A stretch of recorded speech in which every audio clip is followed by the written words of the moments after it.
무려 말 몽고군은 이 땅의 삶을 유린했다. 살아있는 모든 것이 빛을 잃고 이 땅에서 일궈낸 과거의 유산까지도 전쟁의 소용돌이 속에서 흔적없이 사라졌다. 그때 사라진 것 중에 황룡사도 있었다. 전해져 오는 얘기로 불타는 황룡사의 재가 수십 일 동안 경주 하늘을 칠흑 같은 어둠으로 뒤덮었다고 한다. 그리하여 화려했던 역사가 한낱 전설로 잊혀지고 황룡사는 천년의 어둠 속으로 그렇게 묻혀졌다.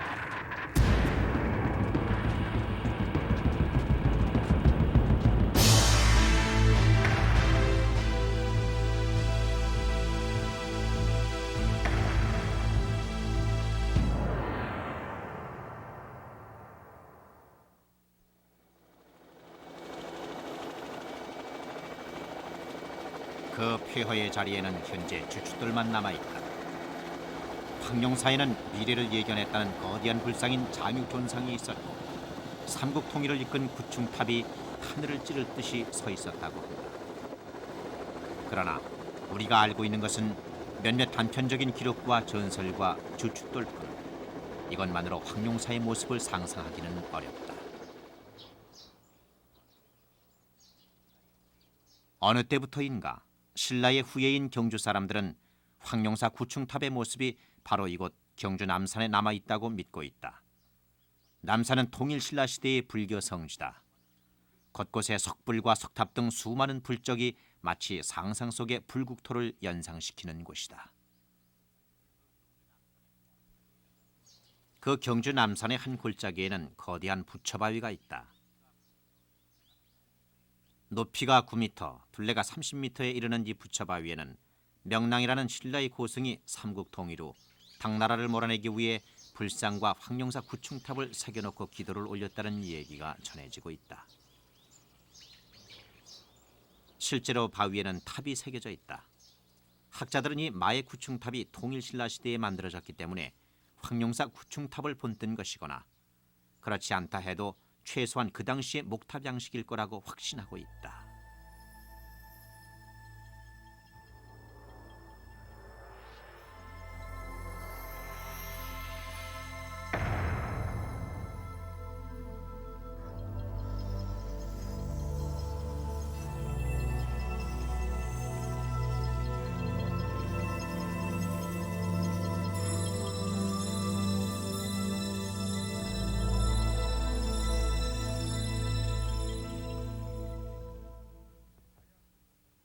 황룡사는 과연 어떤 모습이었을까요?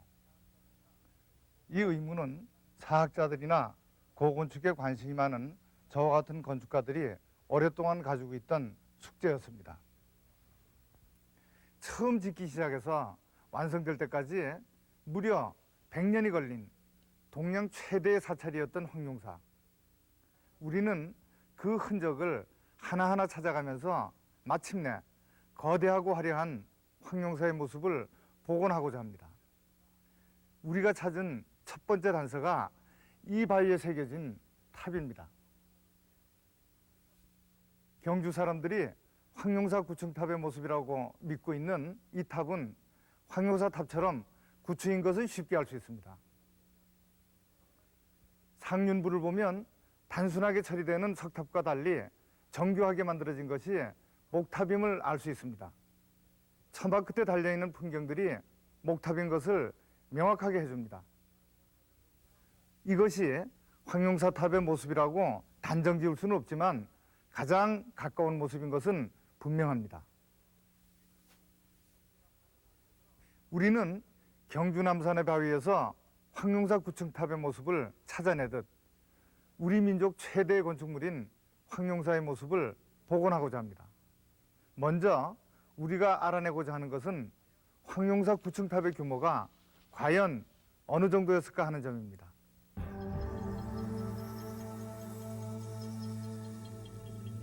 황룡사 구충탑의 규모를 알 수 있는 단서는 바로 이 탑지에서 찾아야 한다. 목탑지 밑에는 구충탑의 전모를 밝혀줄 사리구가 있을 거라는 얘기가 오래전부터 전해져 오고 있었다. 불타버린 황룡사 터에는 10여 채의 농가가 그 땅을 일구며 살아오고 있었다. 1964년 농가가 철거되고 사리구를 간직했을 심초석이 천년 전의 모습을 드러냈다. 심초석 위에 놓인 장방형의 돌을 들어올리고 심초석 안을 들여다봤을 때, 그러나 사리궁 안에 있어야 할 사리구는 없었다. 목탑에 대해 알 수 있을 단서가 될 만한 것은 이미 사라진 뒤였다.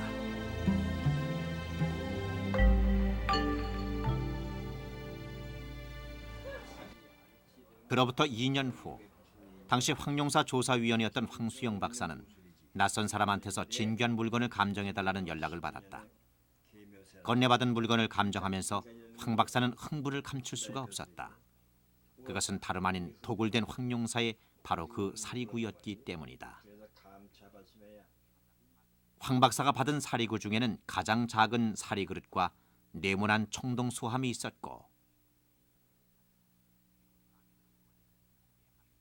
그리고 사면으로 이루어진 살인내함이 있었다. 특히 살인내함은 형체를 알아볼 수 없을 만큼 부식이 심했지만 무엇인가 탑의 비밀을 밝혀줄 만한 기록들이 빽빽히 적혀 있었다. 거기에는 황룡사라는 글씨가 뚜렷이 남아있다. 사리그릇은 부처의 사리를 봉안했던 것으로 보여진다.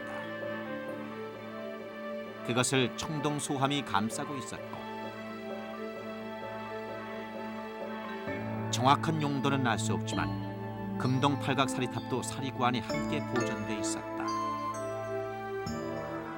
이 모든 것이 가로 세로 약 23cm 크기의 살인내함에 들어있었고, 마지막으로 이것을 사리 외함이 감싸고 있었다. 특히 살인내함의 경우 세면에는 안팎으로 황룡사 구층탑의 내력을 담은 찰주본기가 적혀있다.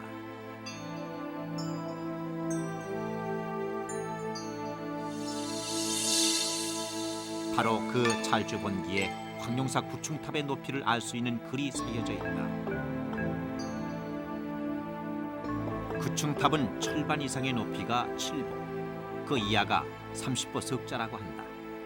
총 225자다.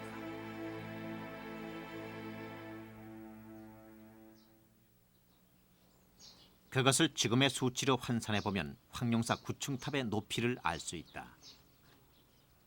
당시 삼국에서 통용되던 고려책에 따르면 한자는 지금의 35.63cm이므로 철반 이상은 14.96m이고 철반 이하는 65.2m다. 그러니까 탑의 총 높이는 80.18m가 된다.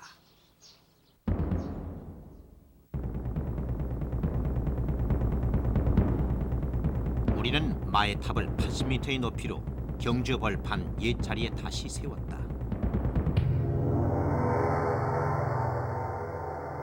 80m라면 지금의 아파트 30층 높이에 해당된다.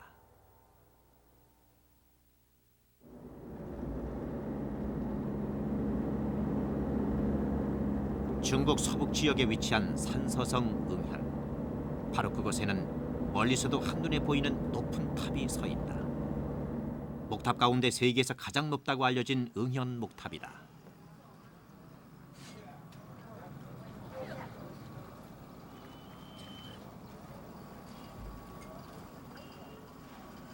(1056년) 요나라 때 건축된 응현 목탑은 5층으로 이루어져 있다. 그 앞에 서면 사람들이 손수 쌓아 올린 탑이란 사실이 믿기지 않을 정도로 그 거대함에 압도된다. 그런 응현 목탑은 높이가 67m다. 황룡사 구층탑은 바로 이 응현 목탑보다 400여 년 전에 세워졌으면서도 무려 13m나 더 높다.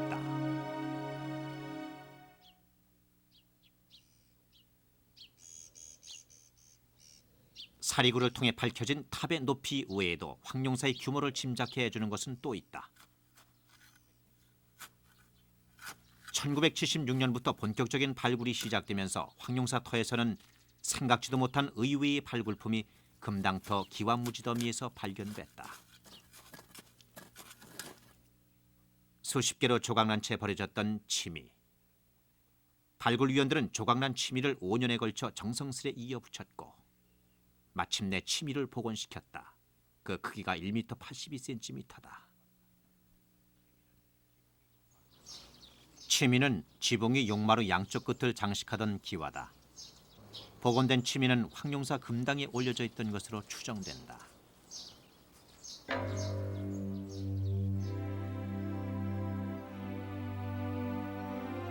본래 치미는 건물의 크기와 비례해야 하기 때문에 치미로 건물의 규모를 가늠할 수 있다. 그렇다면 이렇게 거대한 치미를 달고 있던 금당은 과연 어느 정도 규모였을까? 발굴위원들은 이 치미의 크기로 봐서 금당은 서울 남대문의 9배에 달한다고 한다.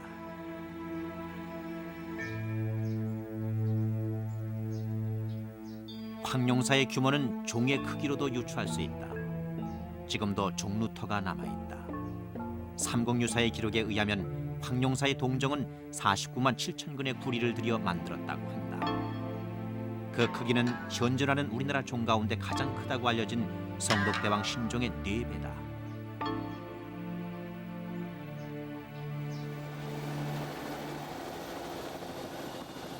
그렇다면 황룡사 경내의 건물들은 어떤 식으로 배치돼 있었을까?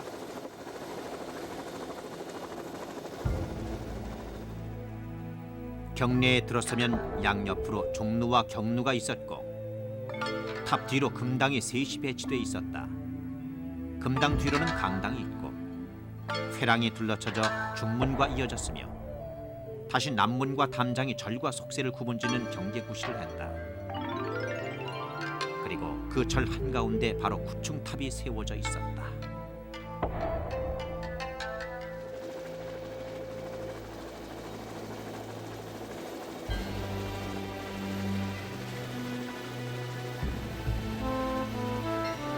불국사는 신라가 남긴 최대의 사찰이다. 불국사의 경내 면적은 1,100평이다. 이 불국사의 넓이를 황룡사와 비교해보자.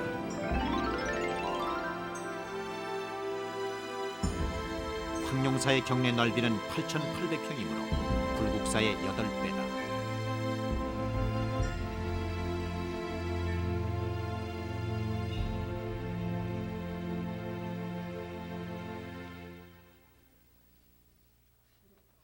역사에는 가정이 없다고들 하지만 만약에 황룡사가 사라지지 않고 남았다면 지금도 규모나 내용에 있어서 가히 세계적인 사찰이었을 것입니다. 그렇다면 여기에 이런 의문이 생깁니다. 삼국 중에서 가장 늦게 국가의 기틀을 갖춘 신라가 고구려나 백제는 물론 중국 대륙에서조차 일찍이 꿈꾸지 못했던 거대한 규모의 사찰을 왜 지으려고 했을까요? 그리고 1400년 전 아파트 30층 높이에 해당하는 세계 최고의 구층 목탑을 어떻게, 어떤 기술로 천년을 지속하도록 지을 수 있었을까요? 황룡사의 설화에 얽힌 여러 가지 내용을 검토해보면 우리들의 궁금증을 풀 수 있는 몇 가지 단서를 발견할 수 있게 됩니다. 삼국유사는 황룡사 창건에 관해서 이렇게 적고 있다. 월성동 쪽에 신궁을 짓게 하였는데 황룡이 나타났다. 왕이 이상히 여겨 고쳐서 불사를 짓게 하고 이름을 내려 황룡사라 했다.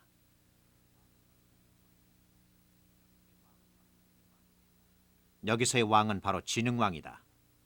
진흥왕은 어린 나이에 왕위에 올라 섭정이 끝난 20세의 연호를 개국이라고 고치고 신라의 전성시대를 열어간 왕이다.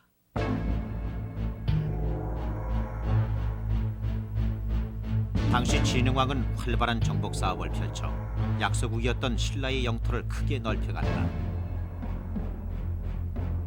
신라는 553년 고구려와 백제로부터 한강 유역을 빼앗고 그 후 대가야를 점령해 낙동강 유역을 차지한다.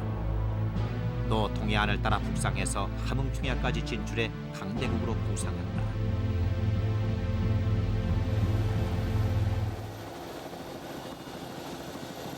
고구려 백제와의 전쟁으로 한반도의 심장부였던 한강 유역을 빼앗은 진흥왕은 바로 그 해에 황룡사를 짓도록 한 것이다. 전쟁의 와중에 불사 창건을 명한 것이다.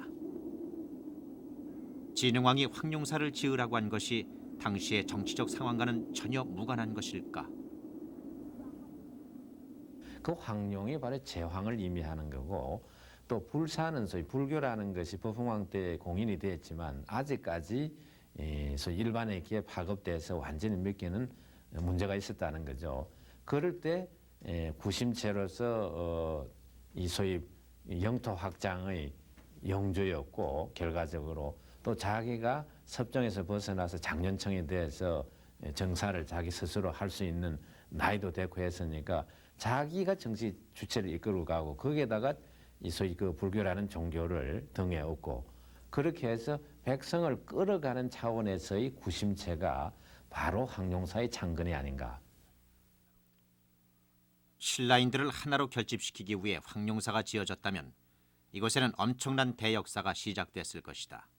얼마나 많은 인력이 동원됐을까? 황룡사터는 본래 용이 나타났다는 늪지였다. 그런 자리에 어떻게 거대한 사찰을 지을 수 있었는지 학자들은 의문을 가지고서 땅 밑을 조사해보게 됐다. 땅 밑을 파본 결과 8,800평에 달하는 황룡사 경내는 전부 5m 깊이로 자갈과 흙을 번갈아 깔고 다지는 식의 판축을 했다. 당시에는 이 판축을 일일이 사람의 힘으로 했을 것이다. 그래서 그걸 우리가 이제 발굴을 하면서 이렇게 잘 띄워보면은 그 봉 자국이 나옵니다. 그래서 이 봉이라는 건 뭐냐면 다진 거예요. 그걸 가지고. 그래서 사람이 딱 들고서 이걸 두 손으로 이렇게 딱 들고서 일일이 다진 겁니다.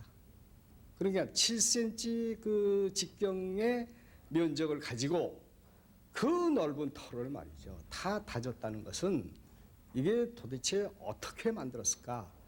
또 기간이 어느 정도 들고 사람이 어느 정도 거기에 그 인력이 들었을까 말이죠. 이거는 상상을 초월하는 겁니다. 그러니까 수십만 이상이 그를 두들겼다 이렇게 생각이 되는 겁니다. 판축이 끝난 자리에 신라인들은 이제 황룡사의 건물들을 하나하나 세웠을 것이다. 절에서 가장 중요한 건물은 불상을 모시는 금당이다. 그런데 금당을 우리가 복원하려면 금당의 크기를 알아야 하고, 그러기 위해서는 금당에서도 가장 중심이 되는 본전불의 높이를 먼저 알아야 한다.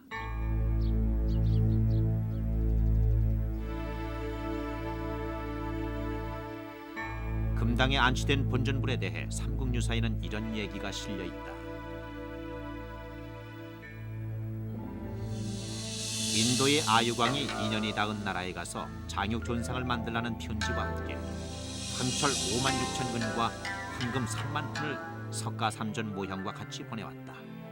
신라왕은 이것으로 장육존상을 만들어 황룡사에 안치하였다.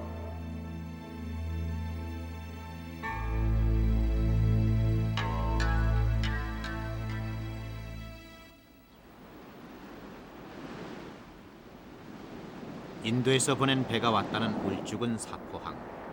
이곳에는 현재 아무런 흔적도 남아있지 않다.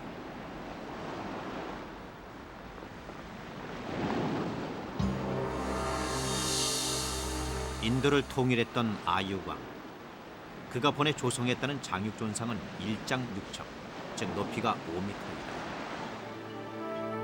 황룡사터에서 발굴된 이 나발 조각은 유일하게 남아있는 장육존상의 흔적이다. 그렇다면 장육존상의 얼굴은 어떤 모습일까?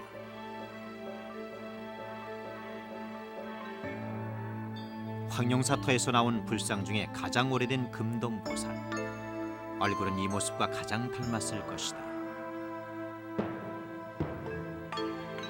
이것은 5세기경 인도 불상의 모습이다. 장육존상이 조성될 당시 신라 불교가 인도의 영향을 많이 받았으므로 옷의 주름 양식이며 손바닥이 보이는 독특한 수인 모양이 장육존상에도 그대로 남아 있었을 것이다.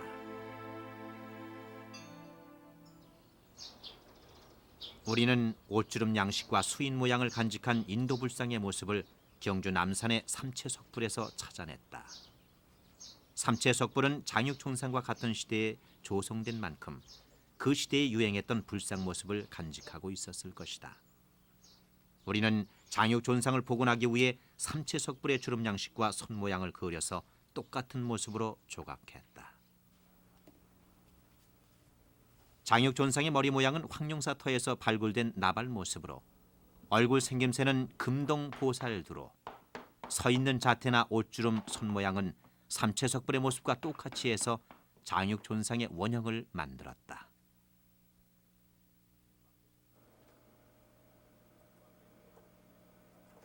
조각된 장육존상은 레이저 스캐닝으로 본떠서 영상으로 옮겨졌다.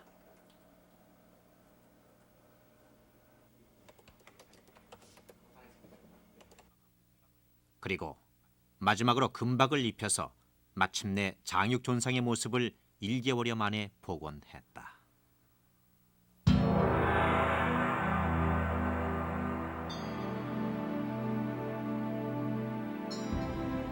장육존상은 거대해서 한 번 안치하면 옮길 수 없기 때문에 먼저 장육존상을 세우고 그 주위에 수많은 기둥을 쌓아서 금당의 뼈대를 만들었다.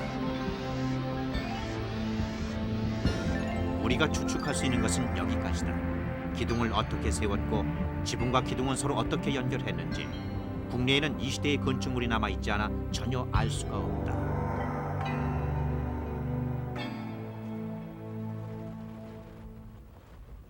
그래서 우리가 찾아간 곳이 중국의 산서성이다. 그곳에는 고대 동아시아의 목조 건축 양식을 간직한 거대한 석굴이 남아있다.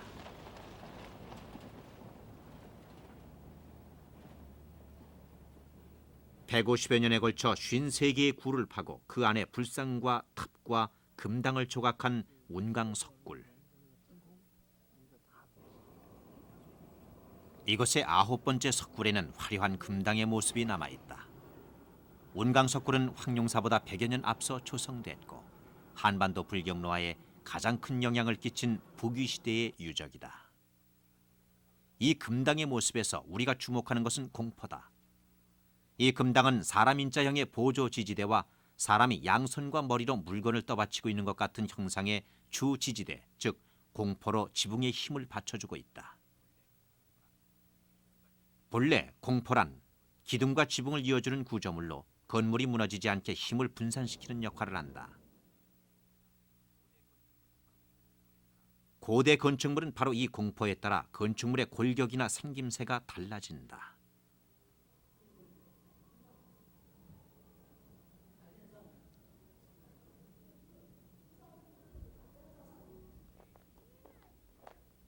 제2굴에는 5층 목탑이 조각돼 있다. 이 탑에서도 역시 구굴의 금당에서와 똑같은 공포 구조를 볼 수가 있다.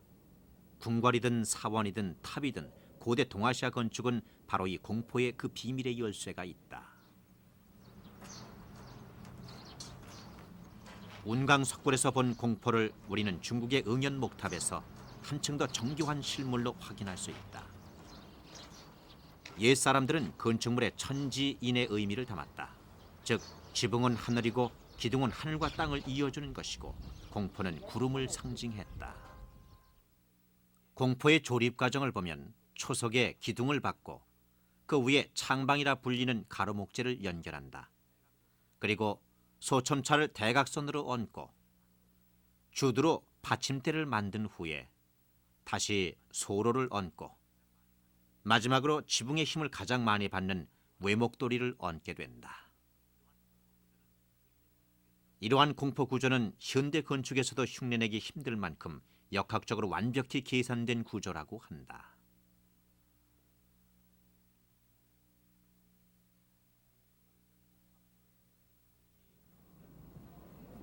이 응연 목탑 내부를 보면 수많은 수직 기둥과 가로목재들이 연결돼 천정을 이루고 있다. 이렇게 고건축에서 나무와 나무를 연결하는 것을 결구라고 한다. 그러면 당시에 철심을 받거나 못질도 하지 않은 상태에서 어떻게 튼튼하게 나무를 연결할 수 있었을까?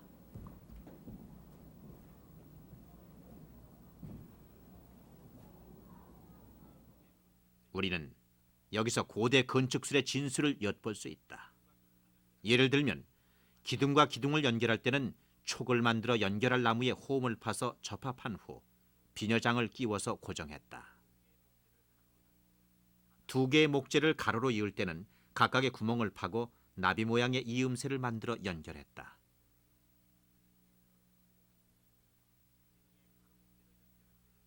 기둥에 가로목재를 연결할 때는 기둥에 구멍을 파서 끼운 후 빠지지 않도록 쐐기를 박았다.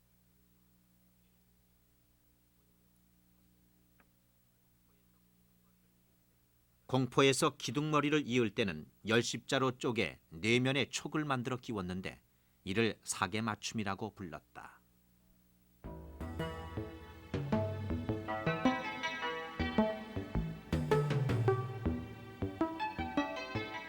우리는 황룡사를 세울 당시처럼 지붕과 기둥을 이어주는 공포 구조와 결구 방식으로 금당의 골격을 만들었다. 5m의 장유 견성이 안치돼 있던 만큼 금당은 적어도 2층 이상의 건물이었을 것이다.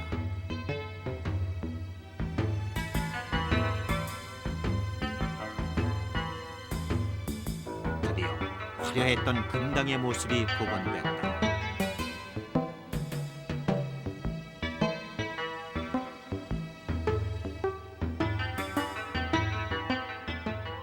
화려하게 복원된 금당 위에 올려져 있던 거대한 침이 바로 천년의 세월을 땅속에 묻혀 있다가 발굴된 그 침이를 볼 수 있다.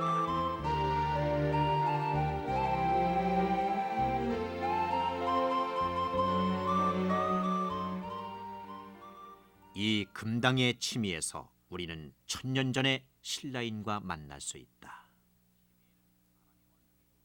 침이에는 사람의 얼굴이 조각돼 있는데 기교를 부리지 않고 엄지와 검지로 꾹꾹 눌러 만든 것이 필시 와공의 손길이다.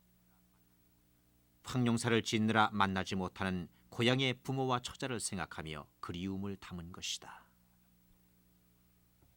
다정스러운 할머니의 모습, 수염 달린 할아버지의 얼굴, 와공의 그리움이 천년의 시간을 뛰어넘어 지금 우리에게 전해져 온다.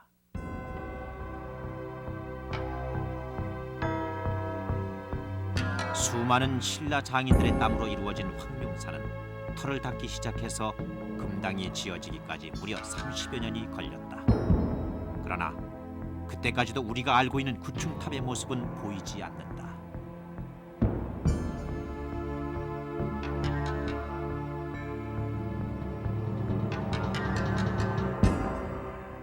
우리가 탑에 대해 알고 있는 것은 높이가 80m라는 것과 주춧돌의 숫자로 봐서 64개의 기둥을 쌓아 올렸다는 것뿐이다. 그러면 1400년 전에 탑을 어떻게 세웠는지 하나씩 더듬어 보자. 1978년 목탑지 발굴 당시 심초석이 들어올려지자 땅속에서는 소위 진단구라고 불리는 수많은 유물이 쏟아져 나왔다.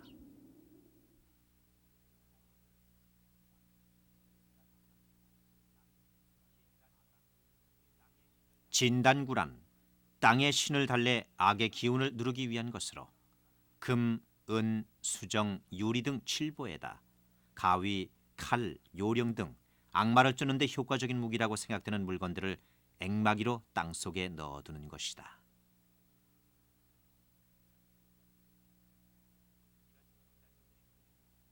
이런 진단구들이 보호한 것은 심초석 안의 사리구다. 사리구 안에는 부처의 사리가 봉안돼 있었다. 심초석을 덮은 이 장방형의 돌은 몽고군 침입으로 드러난 사리구를 보존하기 위해 사람들이 옮겨놓은 것으로 짐작된다.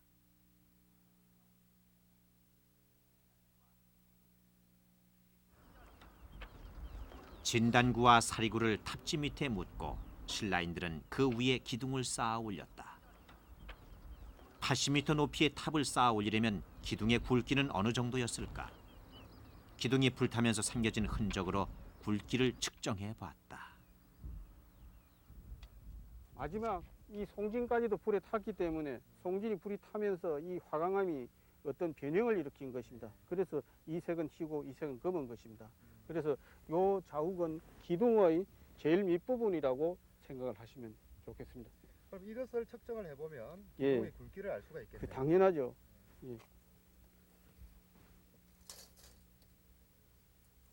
예, 65cm 정도 나옵니다. 굵기는 밝혀졌다. 지름이 65cm 되는 나무였다. 그러면 나무는 어떤 종류를 썼을까? 경주 인근에 현재 남아있는 소나무 숲에서 그만한 굵기의 나무를 찾기란 쉽지 않다. 우리나라 고건축에 가장 많이 쓰이는 것으로 알려진 나무는 바로 이 적송이다. 적송은 우선 이 나무의 특징은 보시다시피 이렇게 곱게 자라는 특성이 있습니다. 나무가 중간에 휘어지는 것 같으면 기둥재료나 이런 거 쓰기 아주 불합리한데 지금 여기에서 뜬다 하더라도 약 한 5m 정도는 그 기준에 가깝게 쓸 수 있는 고든 양질의 재료입니다. 우선은 껍질을 벗겼을 때 바르스름한 어떤 색깔이 시간이 지나면 지날수록 아주 착색이 좋아집니다. 그렇기 때문에 상당히 보건축에서는 이 나무를 애용했던 것 같습니다.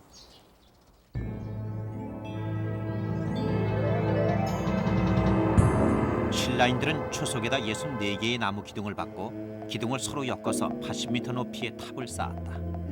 그러나 현재까지 발굴 조사된 것으로는 더 이상 탑이 어떻게 지어졌는지를 상상하는 것은 불가능하다.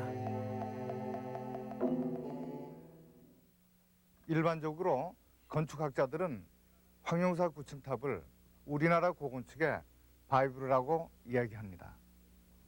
그것은 황룡사 9층탑이 선사시대 때부터 당시까지의 모든 건축 기술을 총동원하고 집약하여 만든 탑이기 때문입니다. 하지만 현재로선 황룡사 9층탑이 64개의 주추들 위에 많은 기둥을 쌓아 올려 만들었다는 것 말고는 더 이상의 흔적은 찾을 수가 없습니다. 과연 9층탑의 모습은 어떠하였을까요? 바로 이 바위에 새겨진 탑의 모습을 닮았을 것인데 여기서 우리는 황룡사 9층탑의 모습을 추정해 볼 수 있는 두 가지 기록을 주목하게 됩니다. 그 두 가지 기록 중에 첫 번째가 살인의 암에 적힌 찰주본기의 내용이다. 거기에는 탑이 세워지게 된 과정을 이렇게 적고 있다. 왕이 용수란 사람을 감독으로 명해서 대장인 백제의 아비와 소장 200명을 데리고 이 탑을 만들도록 했다.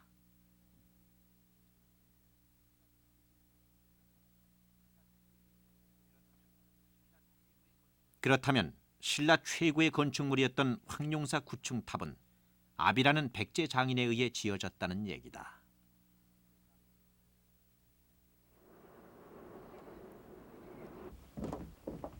백제 장인이 황룡사 9층 탑을 세웠다는 것과 연관지어서 우리가 주목하게 되는 또 하나의 기록이 있다. 一節抜いてお話をしていただけますか。今おっしゃったことすみませんけどもう一回言っていただけますか。 일본 서기. 거기에는 백제 성왕이 금동 석가불과 경전을 보내 불교를 전한 이래 수많은 백제 고승과 장인들이 일본에 건너왔다는 기록이 있다. 그 중에 588년의 기록을 보면 백제가 해총 등 승려를 파견해 불사리를 보내왔고 계속해서 장인들을 보냈다는 내용이 적혀 있다.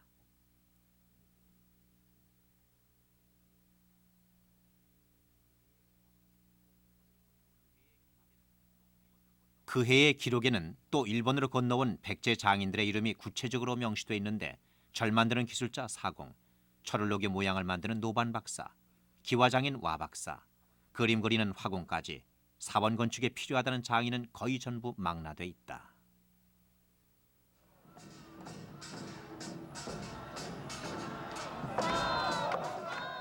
일본에서 매년 열리는 이 와쇼이 축제는 일본에 건너온 백제 장인들을 환영하던 행사에서 유래된 것이다. 우리가 주목한 두 가지 기록, 즉 황룡사 9층탑이 백제 장인에 의해 지어졌다는 것과 일본의 많은 사원을 백제 장인이 지었다는 기록의 공통점은 명확하다. 둘 다 백제 장인이 지었다는 점이다. 그렇다면 황룡사 9층탑은 또 다른 모습으로 이 일본에 남아있지 않겠는가?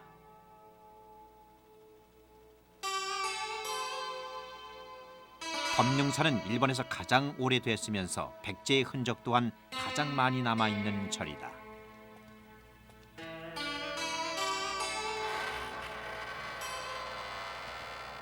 검룡사의 금당에 들어가면 이 절과 백제가 깊은 인연을 맺고 있음을 알려주는 불상들을 만날 수 있다. 불상들 가운데 특히 중앙에 모셔져 있는 석가삼전상은 7세기경 당시 쇼토쿠 태자의 명복을 빌기 위해 안작질이라는 백제 조각가가 제작한 것이다.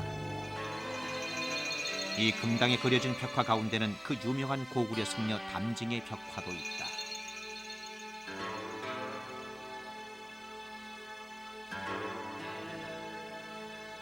법룡사에는 아예 백제라는 이름을 붙인 관음상도 있다. 이 백제 관음상은 섬세하고 우아한 데다 사실적인 표현이 백제 조각가의 독창성을 뚜렷이 보여준다. 남아있는 흔적만으로도 법룡사는 분명 백제인의 절이다.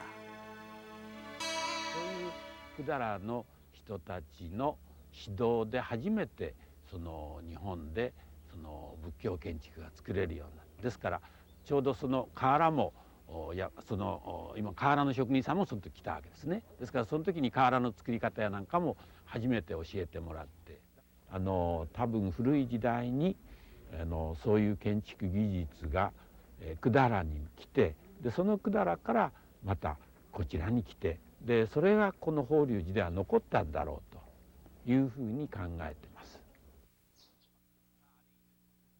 법룡사 안에 있는 5층 목탑은 황룡사 9층탑의 모습을 유추할 수 있는 일본에서 가장 오래된 탑이다. 이 목탑은 670년경에 세워진 것으로 높이가 35m다. 규모야 황룡사 9층탑에 비할 바는 못되지만 같은 백제 장인에 의해 지어졌고 세워진 시기도 비슷해 9층탑과 많은 공통점을 가지고 있다. 우선 탑의 공포 구조도 우리가 찾아낸 황룡사의 공포와 그 형태가 똑같다. 중국에서 한반도로 다시 한반도에서 일본으로 전해진 흔적이 역력하다.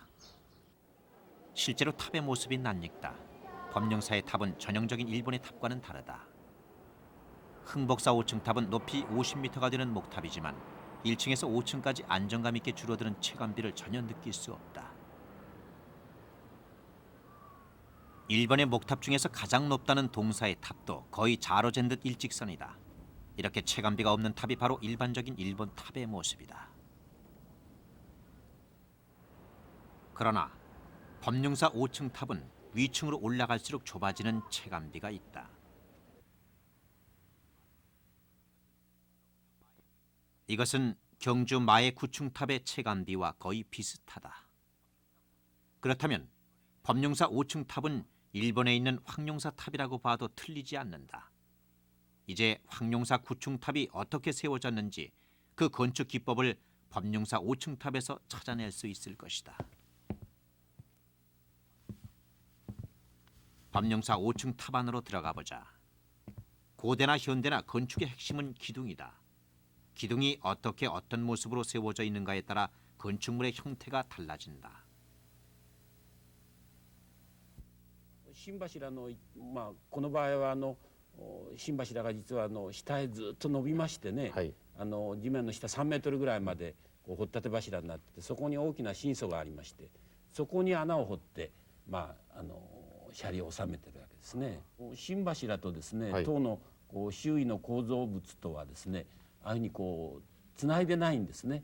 ですから別々に揺れるんです。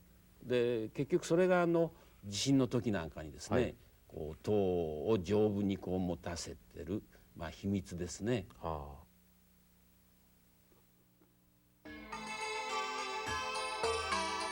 그렇다면 법룡사는 건립될 당시 중심 기둥을 어떻게 세웠을까?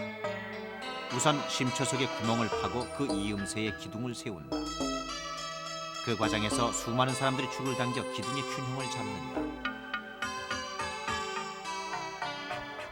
그런 식으로 심주와 심주를 하나하나 연결하면서 법룡사는 한 층 한 층 쌓아 올려진다.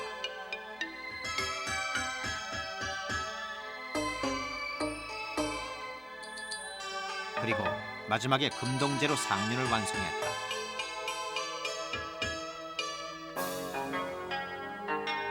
황룡사 9층 탑도 법룡사처럼 초속에 기둥을 세우고 그 기둥을 연결하면서 한 층 한 층 쌓아 올렸을 것이다.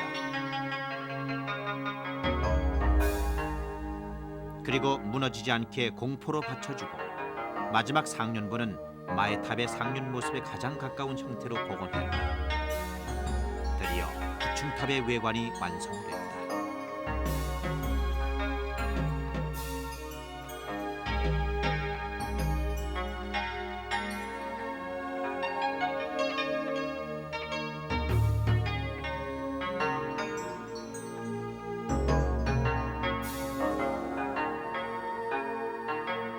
이것이 진흥왕에서 시작돼 4대 왕 93년에 걸쳐 지어졌던 황룡사의 모습이다.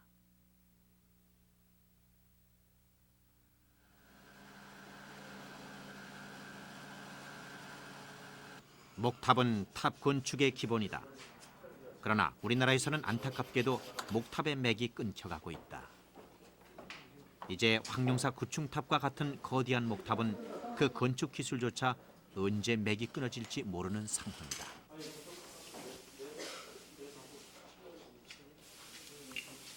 이제 목탑에 대한 우리의 애정은 이렇게 모형을 만들어보는 정도에서 멈춰 있다.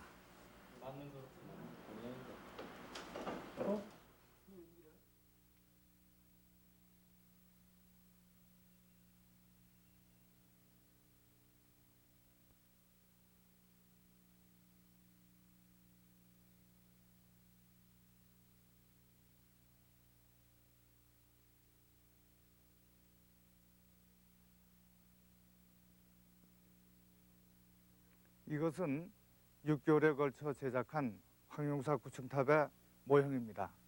이것이 정확한 탑의 모습인지는 알 수 없으나 최근의 연구 성과를 토대로 만든 가장 원형에 가까운 모습입니다.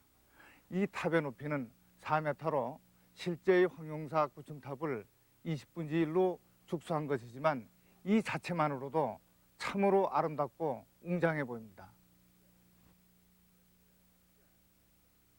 실제 구층탑이 지어진 시기는 그러니까 진흥왕이 황룡사를 완성한 뒤 60년 뒤의 일입니다. 그렇다면 왜 60년 뒤에 엄청난 인력과 물자가 드는 대역사를 시작하였을까요? 진흥왕 때 황룡사를 창건하면서 국력을 팽창해 가던 신라는 빼앗긴 영토를 되찾으려는 고구려와 백제의 협공을 받는다. 더욱이 최초로 여왕이 등극하면서 신라는 일대 위기를 맞는다. 선덕여왕이 이끌던 신라는 642년에는 백제 의자왕의 공격을 받아 오늘의 합천인 대야성을 포함해서 40여 개의 성을 빼앗기고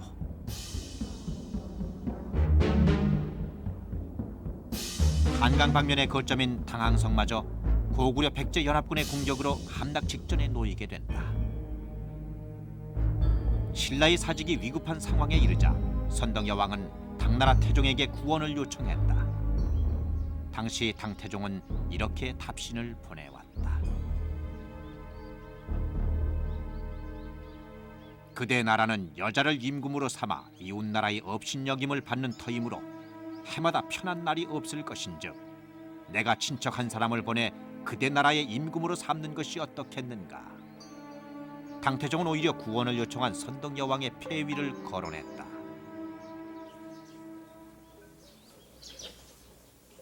이때 여왕 앞에 한 고승이 등장한다. 그는 신라 진골 출신의 귀족으로 당나라 유학 중에 여왕의 부름을 받고 귀국한 것이다. 그는 귀국하면서 당나라에서 가져온 부처살이 100매 중의 일부를 승려들이 기호를 받는 이 절의 금강계단에 안치하고 통도사를 창건했다.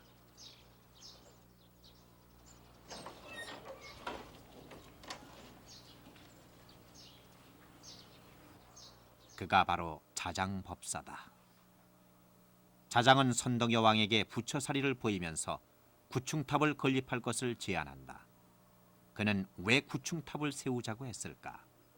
삼국유사는 그 이유를 당나라 유학 중에 호련히 나타난 신인이 황룡사에 구층탑을 세우면 이웃나라들이 항복하고 주위 9나라가 와서 조공을 바치니 왕업이 길이 편안하리라는 예언 때문이라고 적고 있다. 이것은 정치적인 의도와 종교적인 그 신성성을 동시에 교묘하게 결합시키는데 의미가 있었다고 생각됩니다. 그 정치적인 의도란 실추된 그 여왕의 건의, 그래서 이웃 나라의 침략을 받는다라고 하는 그 위험이 없다라고 하는 그 사실을 거대한 탑을 만들어서 그 큰 탑을 통해서 그 위험을 확보하려고 하는 것이고, 근데 그 봤자 그 속에 의미가 없으면 안 되겠죠. 그래서 그 큰 속에다가 부처님의 진신사리를 봉안해서 종교적인 그 신성성을 확보했죠. 그것을 교묘하게 결합시켜서 전 국민의 그 이목을 집중시켜서 그래서 통일된 의지로 그 현실을 극복하고자 했다고 봅니다. 구층탑은 부처의 힘을 빌어 외적을 물리치기 위해 세워진 것으로 여기서의 구는 구적을 의미한다. 그렇다면 구적은 어디를 말하는가? 삼국사기에 보면 1층은 일본이다. 2층은 중화를 가리키는 것이고 3층은 황화강 이남의 5월을 가리킨다. 4층은 탕나, 5층은 응유인데 이 응유가 백제라고 얘기한다. 그러나 또 다른 학자들은 중국 강서성 동쪽 응유도라고 얘기하기도 한다. 그 다음에 6층은 말갈, 7층은 거란을 뜻하고 8층은 여진,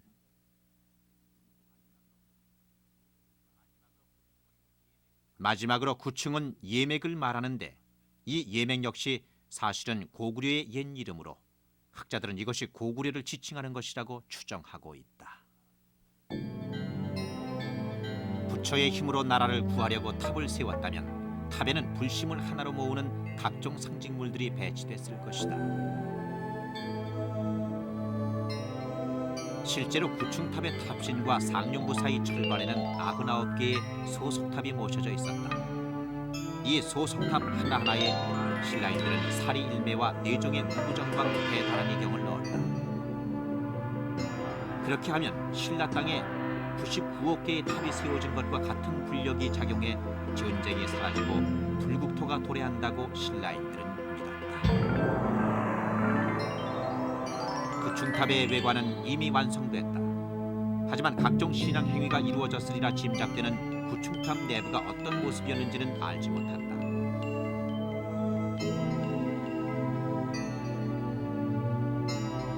이제 내부 모습을 복원할 차례다. 그러나 국내에서는 참고할 만한 그 어떤 고건축물도 남아있지 않다.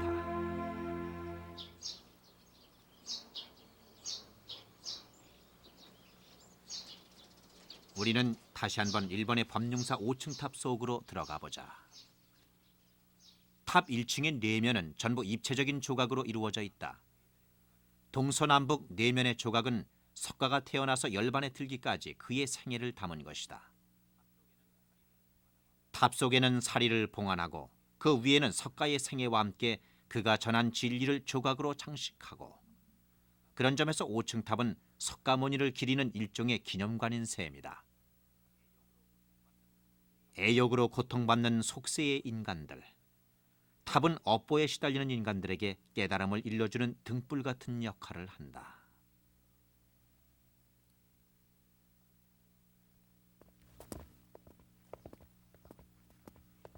탑은 본래 부처의 사리를 모신 곳이다. 그래서 초기에 세워진 불탑은 내부가 폐쇄돼 있다. 법룡사 5층 탑은 비교적 사리를 모시는 탑의 기능에 충실한 구조다. 그래서 밖에서 보면 5층이지만 안에서 보면 텅 빈 공간으로 위로는 올라갈 수 없도록 돼 있다.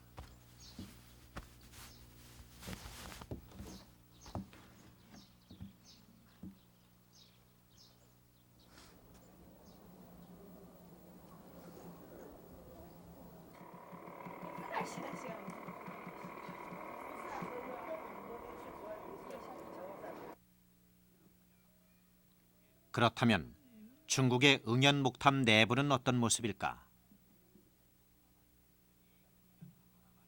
이 응연목탑 안에는 층마다 계단이 있어 한 층 한 층 사람들이 밟고 올라갈 수 있도록 내부 구조가 돼 있고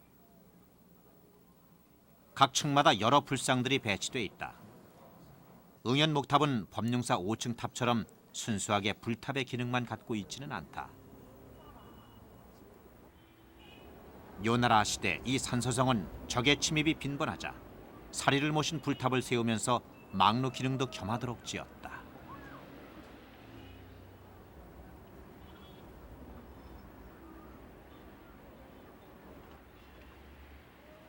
그렇다면 부처사리를 모시는 탑의 본래 기능에 충실했던 법룡사 5층 탑과 군사적인 기능까지 겸한 응연목탑 중에서 황룡사 9층 탑은 어떤 탑의 구조에 더 가까웠을까?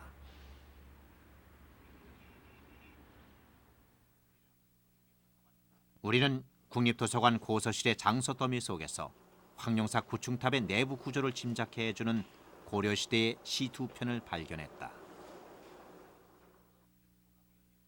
신증 동국여지 승남에는 황룡사를 돌아보고 읊은 시가 적혀 있다. 고려시대 뛰어난 문장가로 이름을 날린 김극기의 시다.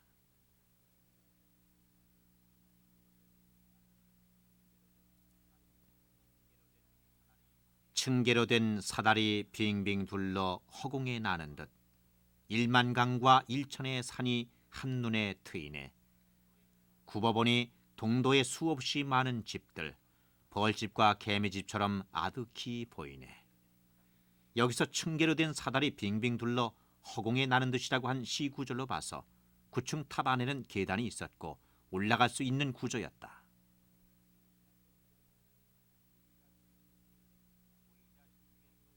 무이자 시집에 수록된 고려시대 승려 해심의 등 황룡탑이라는 시도 탑 내부를 그려볼 수 있게 해준다.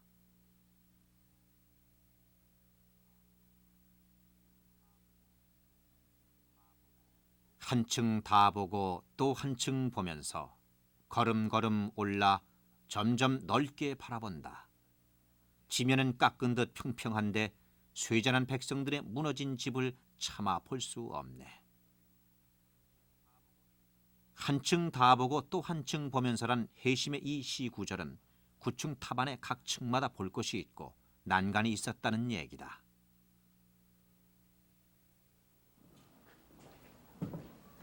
결국 황룡사 9층 탑은 법룡사 5층 탑보다는 이 응연목탑 내부처럼 계단을 밟고 한층 한층 올라갈 수 있도록 지어졌다.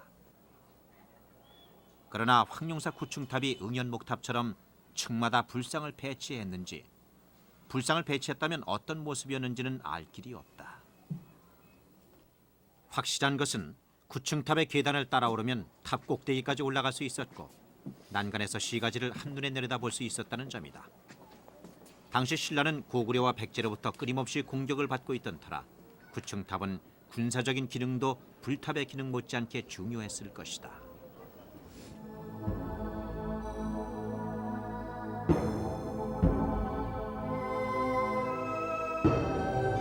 당시 신라인들이 황룡사로 들어가려면 남문과 중문을 지나 경내로 들어왔다. 경내 안에 서면 무엇보다 거대한 9층 탑의 모습에 압도됐을 것이다.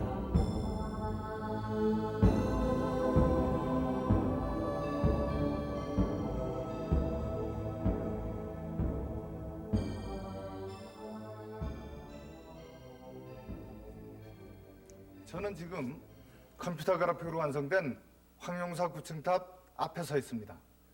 이 80m 높이의 거대한 탑은 600년 동안 경주 한가운데 서서 신라인들을 결집시키고 드디어는 삼국을 통일한 신라의 국가적 상징물이었습니다. 저는 당시 신라 사람들처럼 저 9층 탑을 한층 한층 계단을 밟고 올라가 보겠습니다.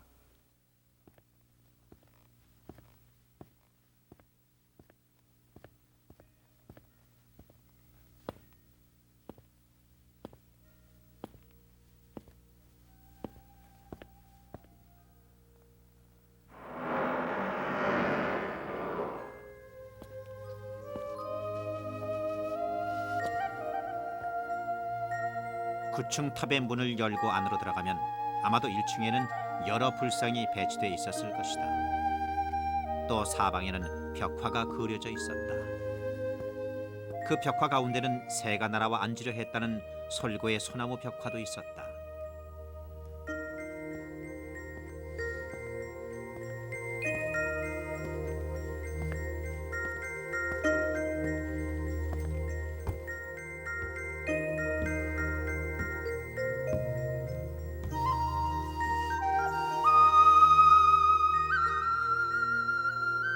탑에 올라 마침내 9층 난간에 서면 경주 시가지가 한눈에 들어온다.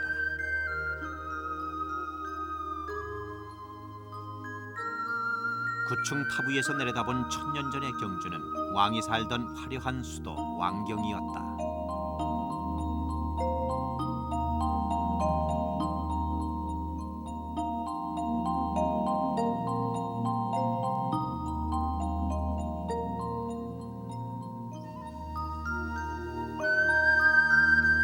그 왕경 한가운데는 궁궐과 이어지는 주작 대로가 곧게 뻗어 있었다. 궁궐 왼쪽에는 왕실의 권위와 정통성을 상징하는 역대 왕들의 능이 있었고, 오른쪽에는 국민들의 마음을 불심으로 통합시켜주는 황룡사가 자리 잡고 있었다. 신라가 이 땅을 통일한 것이 강력한 왕권 때문이라면 그것이 가능하도록 신라의 정신을 이끌어간 것은 황룡사였다.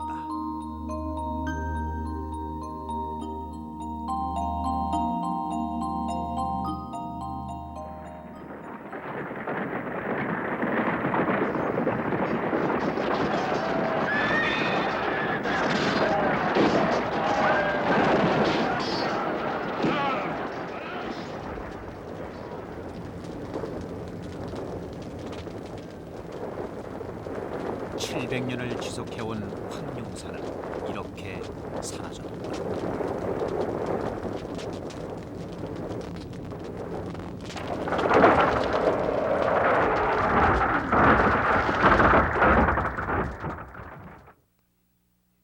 그 자리에는 이제 천년의 이야기를 간직한 흔적들만 남아있다. 이 터에서 벌어졌던 지나간 과거의 화려함과 어둠의 시간들을 오늘 그 터는 침묵으로 말해주고 있다.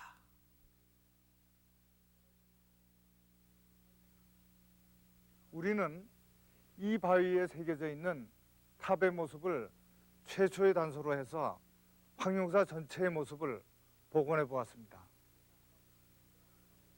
황룡사를 하나하나 복원하면서 저는 영상이나 모형이 아닌 실제의 거대한 황룡사를 경주의 옛 벌판 한가운데 다시 지을 수는 없을까 하는 안타까움을 느꼈습니다.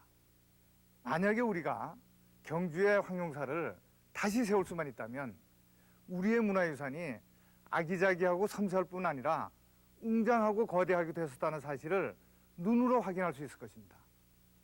그러나 지금처럼 황룡사가 주춧돌만 남은 채로 묻혀져 버린다면 그 옛날 경주에는 황룡사라는 절이 있었고 몽고 침입으로 불타버렸더라. 이런 정도에서 우리들의 기억이나 관심은 영원히 묻혀버릴지 모릅니다.